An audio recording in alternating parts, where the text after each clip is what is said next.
Hello guys, welcome back to my channel. আমি রিমি আর আমি বিট্টু। তো এখন আমরা দুজনে রেডি হয়ে গেছি, কারণ আমরা এখন যাব দিদি বাড়ি, মানে ডালখোলা। তার আগে আমরা যাব একটু মাটিগাড়া, কারণ আমার মামার মেয়েকে আনতে ওদিক দিয়ে ডাইরেক্ট ডালখোলা যাব। কারণ কেন যাচ্ছি, কারণ কালকে হলো আমার জিজু দোকান ওপেনিং করবে, ওই জন্য আমাদের ইনভাইট করছে, ওই জন্য এখন আমরা বেরোবো। কিন্তু তার আগে একটা টুইস্ট, তার আগে আজকে রাত্রে একটা বার্থডে আছে। হ্যাঁ, আজকে বার্থডে আছে, মানে আমার দিদির ননদের ছেলে, তো ওখানে যাবো আজকে আমরা। তো চলো, অনেকটা লেট হয়ে গেছে, আমি রেডি হতে লেট করে দিচ্ছি, ফটাফট আগে বেরোই, তোমাদের সাথে পরে রাস্তায় গিয়ে দেখা হচ্ছে। A few moments later. তো মেডিকেল মোড়ে নেমে আমি বাজার কলকাতার মলটাতে ঢুকে গিয়েছিলাম আর তোজোর জন্য সিলেক্ট করছিলাম একটা সুন্দর দেখে ড্রেস, কিন্তু কোনোভাবে আমার ড্রেস পছন্দ হচ্ছিল না কোনোটাই। গাইস ফাইনালি এতগুলা ড্রেস দেখার পর এটা একটু তাও ভালো লাগলো, ওগুলো অত ভালো লাগলো না, এটাই ফাইনাল করলাম, এটাই নিব। তো চলো। হ্যালো গাইস, আমরা বাজার কলকাতা থেকে এই যে ড্রেস নিয়ে নিয়েছি, মানে তোজোর যে বার্থডে ওর জন্য গিফট নিয়ে নিয়েছি। এখন আমরা মেডিকেল মোড়ে দাঁড়ায় আছি বাসের জন্য, এখন পর্যন্ত বাস আসছে না, তো চলো বাস আসুক, তারপরে বাসে উঠে তোমাদের সাথে কথা হচ্ছে। সো গাইস, আমরা ফাইনালি বাসে উঠে পড়েছি আর আমরা স্লিপারে আছি উপরতলাটাতে, নিচে সিট পাইনি। তো ওই পাশের দোকান থেকে এতগুলো খাবার নিয়েছিলাম। বাদামটা হয়ে গেল, বাদামটা জানি না। তো এখন এগুলো আমরা খাবো আর যাবো 2-3 ঘন্টার রাস্তা না এখান থেকে, মেডিকেল মোড় থেকে 3 ঘন্টার রাস্তা। এতটা রাস্তা খাবো, গল্প করতে করতে যাবো। চলো আগে খাই।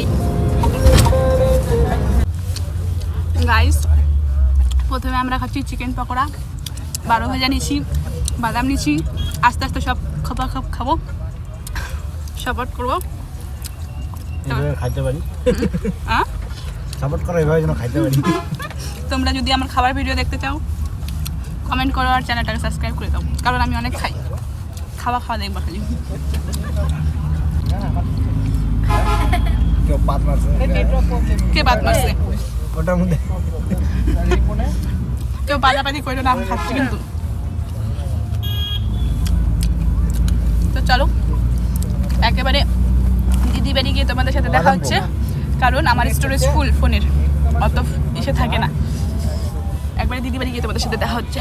The next day. Hello guys, good morning. কালকে রাত্রে না অনেকটা লেট হয়ে গিয়েছিলো, দিদিবাড়ি ঢুকতে প্রায় 11টা বেজে গিয়েছিলো, সেজন্য কালকে রাত্রে আর ভিডিওটা আমি কন্টিনিউ করতে পারিনি, কারণ এসে খাওয়া দাওয়া করে ঘুমাই পড়ছিলাম, কারণ সবার ডিস্টার্ব হবে এই জন্য একটু। তো এখন দেখো সকালবেলা ঘুম থেকে উঠে আমরা চলে আসছি সরষা খেতে, চারিদিকে খালি সরষা ক্ষেত। আমাদের এখানে তো সরষা ক্ষেত সেরকমভাবে দেখা যায় না, হয় না সেরকম সরষা ক্ষেত, সেজন্য সরষা ক্ষেত দেখে না খুব এক্সাইটেড হয়ে গেছে, সেজন্য ভিডিও করতে চলে আসছি, ফটো তুলতে। তো এখন আমরা দিদিবাড়ি যাবো, দিদিবাড়ি গিয়ে এখন এই যে দিদিবাড়ির সামনেই এইটা সরষা ক্ষেতটা। তো এখন স্নান করবো, স্নান করে আবার দোকান ওপেনিং হবে, যে ওখানে যাব, পূজা হবে।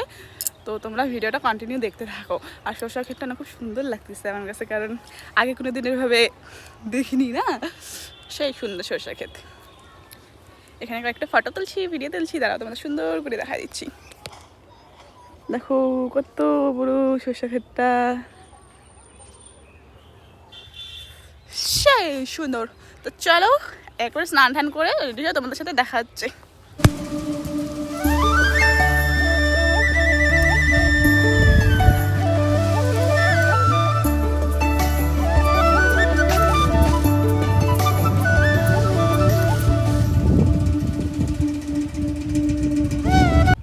সো গাইস, স্নান করে রেডি হয়ে সুন্দর করে একটা শাড়ি পরে দেখো এখানে আমরা আবারও সরষা খেতে চলে আসছি।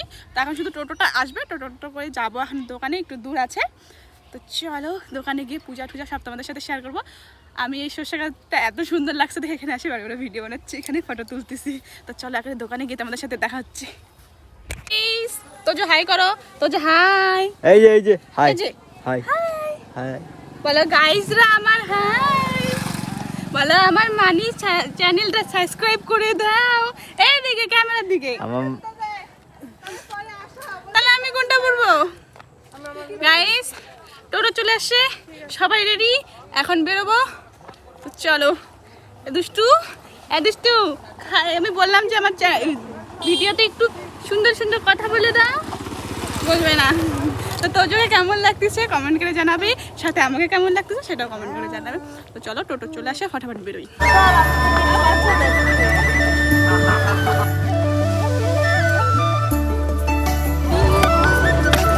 খেলা দেওয়া শুরু হয়েছে।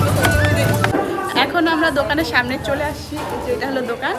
আর এদিকে দেখো পূজার সব জোগাড় জান্তি করা হচ্ছে। ঠাকুর মশাই চলে আসছে, এই যে ঠাম্মা আর দিদি মিলে জোগাড় জান্তি করতেছে। তো চলো পূজাটা হয়নি। হ্যাঁ, সো গাইস, এই যে পিছনের দোকানটা হলো আমার জিজুর দোকান। আর এটা কিন্তু বিকোর বাস স্ট্যান্ডের জিম সেন্টারের একদম পাশে। তোমাদের যে কথাটা বলা হয়নি সেটা হলো আমার জিজু কিন্তু ওষুধের দোকান খুলতেছে। তোমাদের বিকোর এলাকা, করণিক এলাকার মধ্যে যাদের যাদের শরীর খারাপ হবে, পেট খারাপ হবে, জ্বর হবে, যেটা কিছু হয়ে যায়, এই দোকানে আসবে ওষুধ নিতে। আমি দোকানের প্রমোশন করে দিলাম। এই দোকানে একদম হোলসেল রেটে ওষুধ দেওয়া হবে, একদম কম কম দামে ওষুধ পাবে তোমরা। সবাই এই দোকানে আসবে, অন্য কোনো দোকানে যাবে না।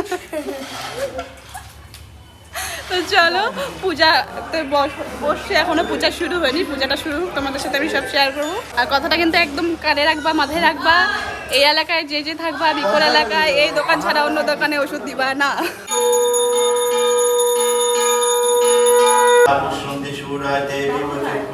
বিষ্ণু নারায়ণ।